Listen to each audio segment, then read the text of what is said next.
Part of the video, trauma and burn patient intraoperative. Pre operative में हमने देख लिया था पिछली वीडियोस में कि क्या क्या करना चाहिए, क्या क्या असेसमेंट होनी चाहिए, और हम अब देखेंगे इंट्राऑपरेटिव हमें क्या क्या तैयारी करनी होती है और क्या क्या हमें मेंटेन करना होता है। सबसे पहले तो हमारी ओटी पूरी चेक होनी चाहिए, हमारे सारे इंस्ट्रूमेंट इक्विपमेंट्स चेक होनी चाहिए। हमें चेक करना है कि हमारा सक्शन काम कर रहा है, हमारी ओटी मशीन काम कर रही है, वो सब कुछ अच्छे से वर्किंग होना चाहिए। सब कुछ इमरजेंसी कार्ट हमारा उस टाइम मेंटेन होना चाहिए, क्योंकि अगर कोई इमरजेंसी पेशेंट है तो हमें नहीं पता वो किस कंडीशन में है, तो हमारा इमरजेंसी कार्ट में हमारे लारिंजोस्कोप में कोई मिलर सब होने चाहिए, एम्बू बैग होना चाहिए, ऑक्सीजन की प्रॉपर सप्लाई होनी चाहिए, सब कुछ होना चाहिए। अब हम देखते हैं कि इंट्राऑपरेटिव असेसमेंट्स क्या है। Secure IV line with bore cannula if peripheral access is not possible, then obtain central access। सबसे पहले तो हम लार्ज बोर कैनुला लगाएंगे, क्योंकि अगर बर्न का पेशेंट है वो पहले से डिहाइड्रेटेड है, उसके बॉडी में फ्लूइड्स की कमी हो चुकी होगी, जिसकी वजह से सबसे पहले हमें उससे बहुत ज़्यादा फ्लूइड्स फ्लश करने हैं, ठीक है।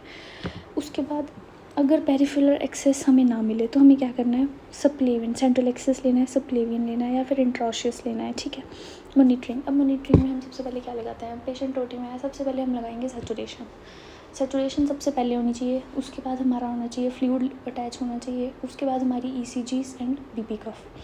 अब BP कफ कई बार होता है कि अगर बर्न का पेशेंट है तो हो सकता है वो पूरा बर्न हो, हम BP कफ ना लगा सके। उसके लिए हम लोग क्या करेंगे, हम लोग central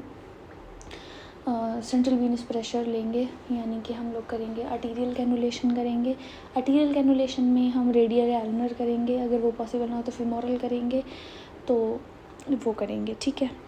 Although it is may be difficult to cannulate artery in low output state, but still very efforts should be made to measure continuous blood pressure by invasive monitoring. As trauma patients are more prone to hypothermia, temperature monitoring become must। हाँ, monitoring temperature monitoring भी must हो जाती है, क्योंकि जो trauma के patient होते हैं वो सबसे ज़्यादा प्रोन होते हैं हाइपोथर्मिया के लिए। अब हम देखते हैं चॉइस ऑफ एनेस्थीसिया। एनेस्थीसिया हम लोग जनरल एनेस्थीसिया ही दिया जाता है ट्रॉमा पेशेंट्स को, पर अगर कोई हमारे रीजनल हो कि कोई रीजनल इंजरी हुई है जिसकी वजह से हमें पेशेंट को पूरा इंटुबेट करने की ज़रूरत नहीं है, तो हम लोग रीजनल एनेस्थीसिया भी दे सकते हैं। Except for limb saving surgeries which may be performed in regional anaesthesia, majority of trauma surgeries are done under GA। उसका general anaesthesia. Trauma should be always be considered as full stomach until proved. वही बात आ गई पिछली video वाली कि जब तक patient prove ना हो तब तक वो फुल स्टमक ही हम उसको कंसीडर करेंगे और उसको सारी मेडिकेशंस देंगे। Otherwise it should be manage like rapid sequence induction, ठीक है। इंडक्शन देखते हैं हम। Induction, selection of induction agent are very difficult in trauma patient.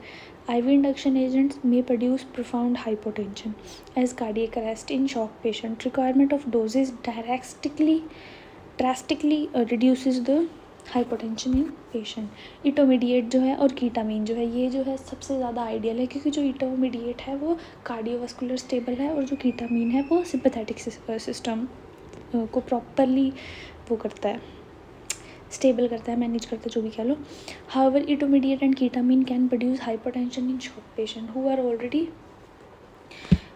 Already catecholamine depleted. Etomidate can cause adrenocortical suppression and ketamine can cause direct myocardial infarction in the absence of catecholamine. उसके बाद हमारी आ जाती है इंटुबेशन। इसका हो गया ना induction का, इटोमीडिएट और कीटामीन। तो इंडक्शन में हम देख लेते हैं। All trauma patients should be assumed to having cervical spine until proved। जब तक प्रूव नहीं हो जाता है तब तक हमें पेशेंट को इस तरह से ट्रीट करना है जैसे कि उसके कुछ भी हो सकता है। हम उसकी नेक को अच्छे से होल्ड करेंगे शिफ्ट करते हुए, उसकी स्पाइन का ध्यान रखेंगे जब तक प्रूव नहीं हो जाता है कि वो पूरी तरह ठीक है, क्योंकि हमें नहीं पता पेशेंट की कहाँ पे क्या लगी हो सकती है, ठीक है। If cervical spine injury is not clear they should be intubated in line manual stabilisers.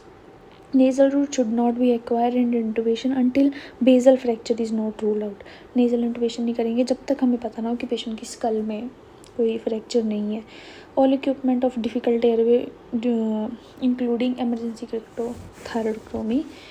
हमारे पास पूरा इमरजेंसी हमारा कार्ट होना चाहिए। उस पर हम एक अलग वीडियो बना लेंगे कि हमारा इमरजेंसी कार्ट